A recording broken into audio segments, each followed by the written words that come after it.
I've had conversations with people about it, and it's like, Jesus, like just trying to get the documents, like when they're trying to get the Epstein files, like they're the state of New York. One of the district attorneys was hiding, they were hiding documents that have forced them to give documents. I think there's so many fucking powerful people that are on those lists. There's so many powerful people that went and partied. Air quotes, partied. And how many of them went to the Diddy parties? Have you been paying attention to the trial? Oh, yeah. Trials. Wild. With Jelaine, with Epstein, with Diddy.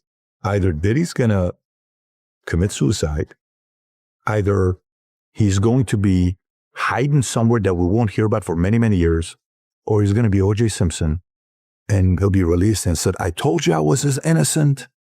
I told you nothing happened. I told you I was this. Or he's going to go to jail and spend the rest of his life in jail. Not likely, because he has access to a lot of information on a lot of people that make a lot of money for people in Hollywood. Do they want those people to be gone? I don't know. The case involving Sean Diddy Combs is coming apart quickly, and every day brings new and shocking information. As more names, like Cassie Ventura, get linked to the situation, it's becoming clear that this isn't just about personal bad behavior.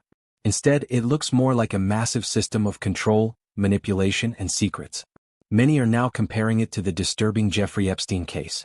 Is not just about sex trafficking, one victim, and it's just about more than sex trafficking. The RICO, feds are accusing him of multiple acts of kidnapping, arson, witness tampering, bribery, forced labor, intent to distribute narcotics, and more. Diddy's legal troubles have been in the news for months, but now things are turning darker. This isn't just about one man's actions anymore. The deeper investigators dig, the more it seems Diddy wasn't operating alone. People are now whispering about a hidden network, just like the one behind Epstein. Some are asking, is there a powerful group protecting Diddy from behind the scenes? Will they cover everything up, or abandon him now that he's a liability? The situation is getting more serious by the day, and the potential conspiracy is starting to look much larger.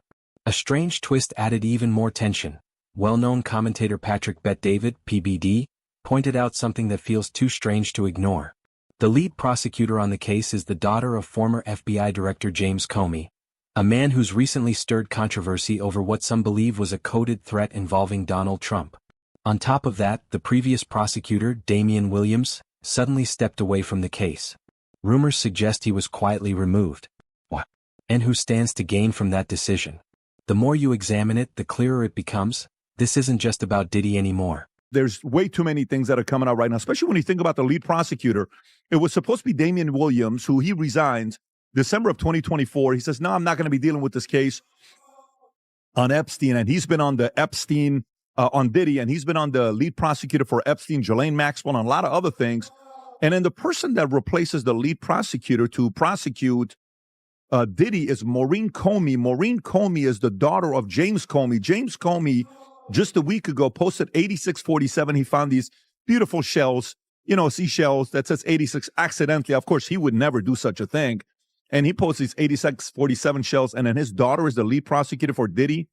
And Diddy has all this information to other people. Patrick Bet-David went even further, asking a question that's now spreading fast online. Could Diddy's long-term protection have come from his ties with liquor giant Diageo? Diddy has allegedly been involved in shady activity for over 17 years, yet no major charges ever stuck, until now. PBD believes this might not have been luck. It might have been protection. Diddy sues Diageo. Diddy filed a lawsuit accusing Diageo of neglecting the De Leon brand, racial discrimination, claiming they marketed it as an urban product and failed to treat him as a true business partner. Then in January 2024, they settled out of court. Diageo and Diego settled the dispute out of court. While details still remain sealed, the settlement marked the end of their business relationship. So this is from 2007 till 2024. 17 years. Could they have protected him? I don't know. Their CEO currently today is Deborah Ann Crew. She was a former intelligence officer in the military. Once intelligence officer, forever you're an intelligence officer.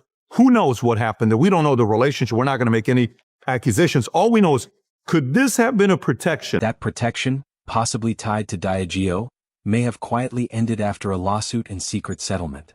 Just 2 months after that confidential deal, federal agents raided Diddy's house. The timing seemed too perfect to ignore. Was Diageo acting as a silent shield all these years? And once that shield fell, did powerful figures finally decide it was time to take Diddy down? Where they were at the parties and they knew things that were taking place and are like, wait, what do you want to do to us? No problem. Boom, drop the bomb. I don't know. All I'm saying is the timing is kind of strange. Maybe even they wanted to kind of be like, look, we know what's about to be dropped on this guy. We want to have nothing to do with you. We're out. Here's some money. You stay quiet. We'll pay you, but we want to get out of here. The only thing that the timing's kind of crazy is January 2024, they settle. 2 months later, remember what we're sitting there doing and minding our own business? And you hear, March of 2024, the feds are raiding Diddy's Miami home and his LA home. For what? Even Joe Rogan weighed in on his podcast, saying out loud what many are thinking. There may be powerful people working behind the scenes to control the outcome of this case. Rogan compared it to the Epstein investigation, where even high-ranking prosecutors were found covering up key evidence to protect the elite. I've had conversations with people about it, and it's like, Jesus, like just trying to get the documents, like when they're trying to get the Epstein files, like the state of New York, one of the district attorneys was they were hiding documents that have forced them to give documents. I think there's so many fucking powerful people that are on those lists.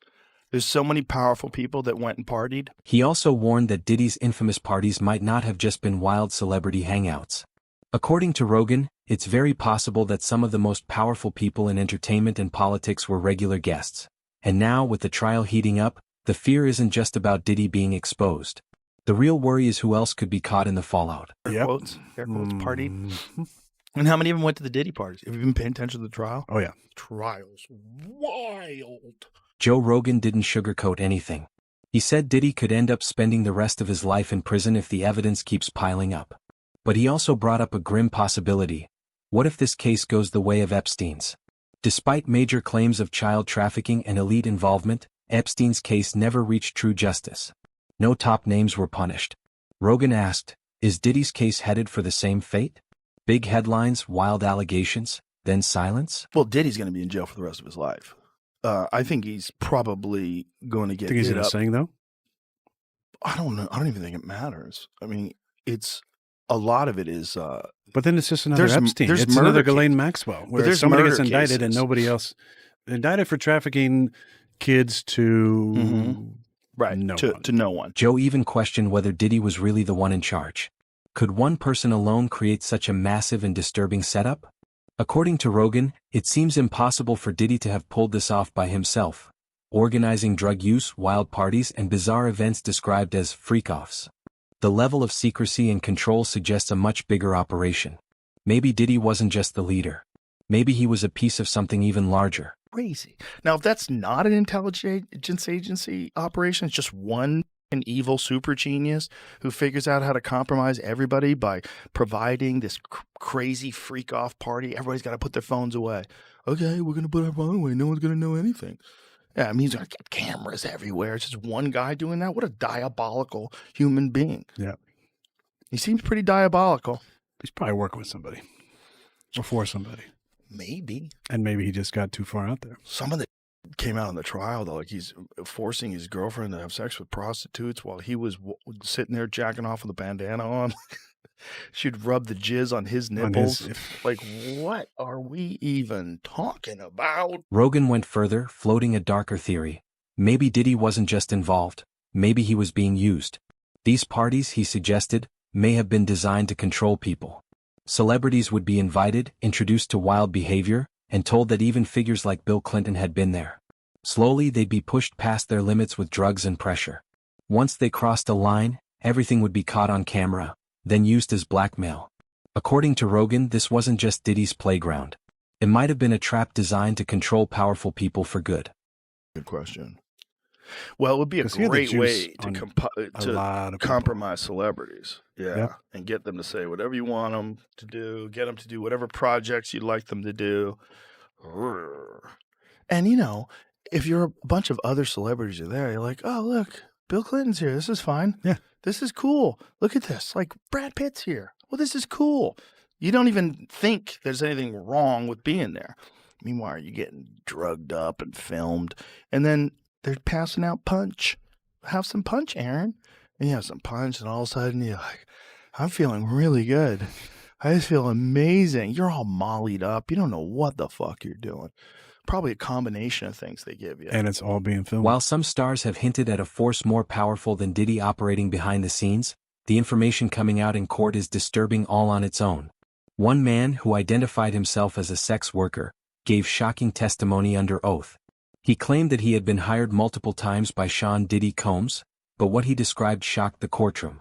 According to him, he was repeatedly told to have sex with Cassie Ventura, Diddy's girlfriend at the time, while Diddy watched in secret. Also heard from a man who described himself as managing a male review show from 2012 to 2013, says his boss called him to go to a hotel in Manhattan where he met Cassie Ventura at the door. He says she was dressed in a red wig, red lingerie, and essentially gave him $4,000 with the intent that he was going to have sex with her. He also noted that Sean Combs, he said that first encounter was off to the side and watched Cassie Ventura and this male review show manager have sex and masturbated as it was happening. The man said these weren't quick or one-time encounters.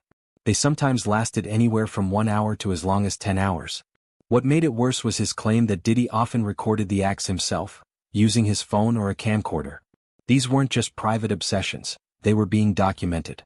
The courtroom was shaken, and even experienced attorneys were left stunned by what they heard. About several instances where he would have sex with Cassie Ventura and that Sean Combs would be off in the corner watching. He said sometimes these meetings would last anywhere from an hour to 10 hours, and even said that Sean Combs recorded some of this on his cell phone or a camcorder. The beginning of opening statements, though, really focused on what this case is about, according to the prosecution, which is sex trafficking and racketeering, saying that Sean Combs led a criminal enterprise so that he could partake in sexual acts with people based on coercion and bribery, kidnapping, etc.